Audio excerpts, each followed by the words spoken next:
Hey gang, what's up? So we're gonna continue our bow hunting series here. So as you can see, we're in a tree stand. This is just a tree stand in our little side yard. The road's just like right there actually. And so I just set it up quick. I just put a ladder up because I didn't feel like putting the sticks up. And then I set 2 hooks like I normally would, and I figured we'd do a quick video. So as you can see, I have my safety harness already on. When I climbed up the ladder, I always do that every hunting situation. I put all my clothes on, put my safety harness on, grab my backpack before I climb up the ladder. And I make sure that I organize those layers so that I can always put the strap onto the tree first.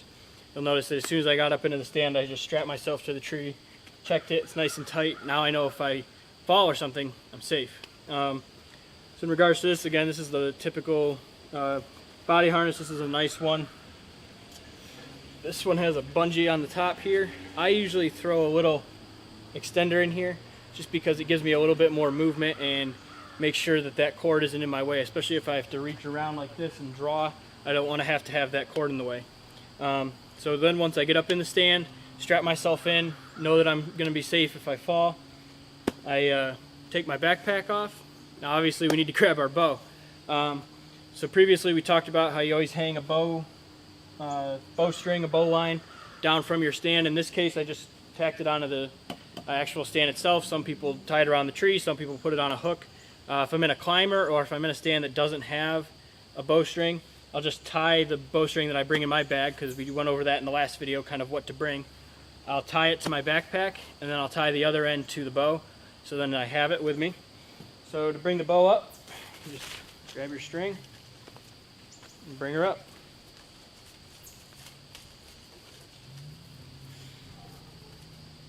So this is my string I usually bring with me because, like I said, this is a temporary stand I threw up for the video, so it's extra long. And untie it, drop the rope back down. You'll notice that I tied it on the same end as I have my nocks.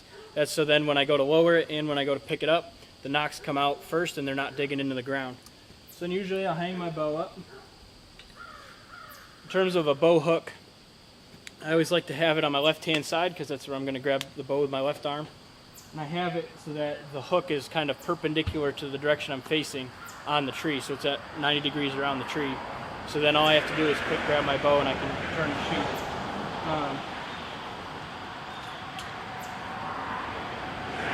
After I hang my bow up, I'll take an arrow out. Usually I'll knock it.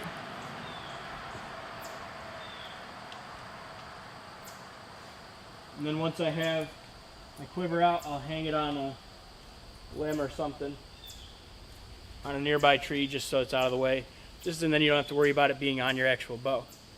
So next thing I'll usually do is kind of grab my pack, put the seat down. Let's say I grab my binoculars. I always like to have those on. So grab my binoculars, throw those on. And usually what I'll do at this point is I'll grab my rangefinder, and even if it's a stand I've hunted before, I'll check a couple trees. So that one's 20. Our target out there is 28. That one's 17 and 16. And usually I just like to, especially if it's a stand that you've cut shooting lanes in, mark kind of the end of your shooting lane so then so then you can gauge your distance. Then you don't have to fiddle around with it. Like I said, if you're going to be shooting further distances, 40 yards and plus, most people don't shoot that far, at least probably shouldn't. Then I'd recommend kind of having it on your belt or something so you can quick look. And then, if it's during the rut or something, I'll throw my grunt tube on around my neck, and then I usually hang my rattle bag on this hook over this bag. But for right now, it's early bow season. I'm just going to have my binoculars on me. Probably not going to do a lot of calling or anything like that, but like I said, if I was, I'd throw the grunt tube on my neck. I can do it anyway. And then, if I want to have my rattle bag out, I'll just hang it on a loop there. So now, and I'll have these and all of this outside of all my clothing. I might keep the grunt tube on the inside of my clothing just to keep it warm. And then, so yeah, now we're pretty much ready to go. Put the seat down. If you want to sit, just go ahead and have a seat. Now you're just waiting for a deer to walk by. So typically I try not to sit a ton. I try to keep standing just because it's easier to get your bow and get your shot. So let's pretend, you know, we heard a deer, or we saw a deer off in the distance and we wanted to get up. If you want to get up and you know something might be in the area, or you want to try to not be seen, usually what I like to do is I'll put one hand, usually my right hand, on the bottom of the seat, and I'll put my left hand kind of on the tree. This kind of depends on your leg strength.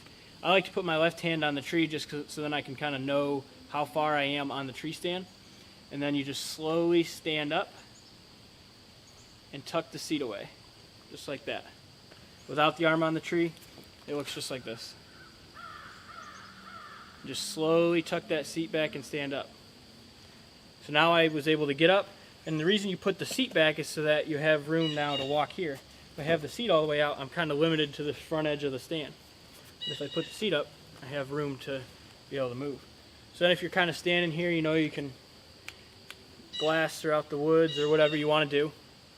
And then, you know, if you see a deer's coming off in the distance and you have time to get ready, usually just kind of turn, slowly slide your hand into your wrist loop, take it off its hook, and then usually the first thing I'll do is I'll bring the bow closer to my body. Once you bring the bow closer to your body, now not only are you a smaller unit, but it's easier to control, and you can actually put your bottom cam on your thigh. They make little accessories, I guess I'll call them, that you can strap to like a belt, and it has like a little pocket on the bottom that you can set your cam in. I've used them. I didn't really notice much of a difference. So now we're here, and we kind of, so let's say the deer's going to come over here. It's kind of a far turn for me, so I'm going to just ever so slowly turn. And if the deer's walking, you know, wait till it goes behind, its head goes behind a tree and turn, or wait till itself is walking. When it's stopped, you don't want to move. So now I get over here. Usually I'll try to ease my bow up so that the cam is right around my belt height. And then usually what I'll do now is I'll grab the bow with my right hand, and I'll get my grip. And then if I'm going to wait for the deer to stop, usually what I'll do is I'll draw and I'll grunt at the same time. So but the key is you want to make sure that as you're grunting, you can take the shot within the next second or two, because that deer is probably going to stop once you make a sound. You know, some deer don't stop, they just can't hear it, so you got to do it really loud. And then some deer, you know, they'll stop as soon as you start to draw. Usually just like a is good enough, but you know, if it's a bigger buck and you really want to make sure he stops, you might want to say it a little louder, more of a you know, more of a quick scenario where you don't have time to stand up first. Usually what I'll do, so let's say I am sitting down. If all of a sudden a deer's coming and it's going to be in the shooting lane quick, I'll kind of reach around, put my hand in the wrist loop, grab my bow off the hook, and then start to stand up real slow like while I'm bringing the bow across. And this is where it's important to make sure that you definitely clear out all around your stand. So like here, this was a quick set. My arrow hit a couple sticks and things like that. But so basically it all kind of comes down to planning and predicting. Worst case scenario is you grab your bow and you don't get to take a shot. If you have any scenario where you think a deer might be coming into your shooting lane, or a deer starting to come closer and is going to be possibly within range, I would definitely recommend standing up. And then if it's looking like it's really going to be go time, grabbing your bow. Worst case scenario is you're holding your bow for a lot longer than you would like to. Another kind of helpful hint is when you're drawing, you want to make sure that you're drawing at a poundage that you can draw back without having to yank it back real hard. So with this one, I mean, the pound, I don't even know what poundage this is set at. I adjusted it a little bit this year. I mean, I can kind of pull up relatively smooth and within one line, just like this. But you know, some guys, they'll crank their poundage way, way up. I'm gonna face this way, so you can kind of see the amount of movement, and they'll have to go like that. And that's just not, it's not a good idea. There's too much movement. It's too hard to draw back. You have to remember, you could be sitting here, you know, for 7 hours, and then the next thing you know, within 10 seconds, you realize, oh crap, I gotta stand up and draw my bow. And you know, like with this, just if I was to aim way out there, that's a 28-yard shot, I'm going to be hitting the tree. So it's another thing you kind of got to plan out when you're setting your stands. But that's kind of my general real quick and dirty process. Always make sure you can get your harness strapped into the tree first. Once your harness is strapped into the tree, then you know you're going to be safe. Wait for this car to go by.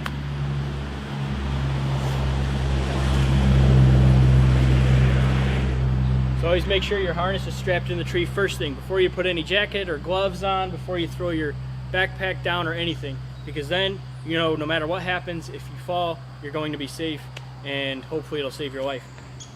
Next thing I like to do is get my backpack off, because then I can kind of move around, and then grab your bow. Without your bow, you can't hunt, so there's no sense in taking stuff out of your backpack without grabbing your bow first. Once I get my backpack set down, my bow all set up and things like that, then I'll, like I said, I'll kind of set the pack down, put it on the seat usually, grab my binoculars, grab my grunt call, throw any gloves or face masks and whatnot I might want on, and then get comfortable. Usually I'll kind of take a surrounding of check my surroundings a little bit, see if there's any shooting lanes that got, you know, disturbed from a fallen tree or anything like that, and then kind of just, you know, see the general state of the woods. Is it quiet today? Is it you know, crunchy today with the leaves, or what? And so that's kind of my quick and dirty how I would approach getting in a tree stand and getting set up. We actually have our target. It's about 28 yards out there. I would never shoot that far at a deer just because I don't practice that far. I like to keep it 25 and in. But I'm just going to take a shot at it just for the heck of it. So let's say I see it starting to walk this, so the target's right out there, right out in front of me. So let's say I see it starting to walk over, and all of a sudden I see it, and it's not really that close to the shooting lane yet, but I'm going to just stand up real nice and quiet like. Again, with deer, you want to move when they move and move when they can't see you. So move when they're behind a bush or a tree or something.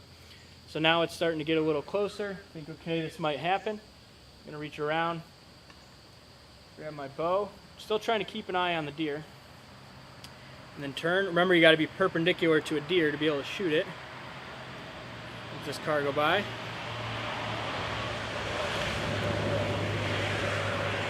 So now I've gotten stood up, I've got my bow, I've gotten turned, I've gotten my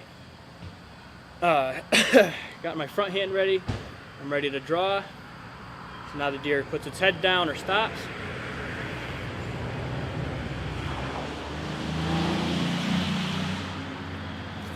Bang. So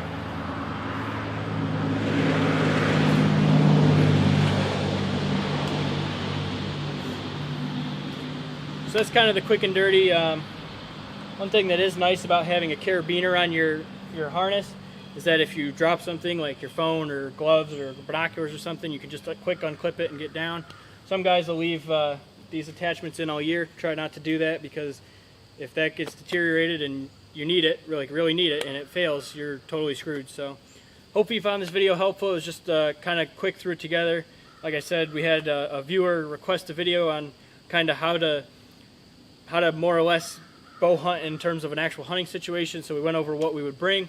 Now we kind of did a mock stand setup. Like I said, this is just in my side yard right next to the road, so it's not how I would typically have things set up, but it's pretty much the basics of, you know, bow to my left side, pack to my right side, and that's it. So thanks for watching. Hope you liked it. If you have any other suggestions, comments, questions, or anything else that you'd like to see in a video, drop it down in the comments below, and have a safe and happy hunting season.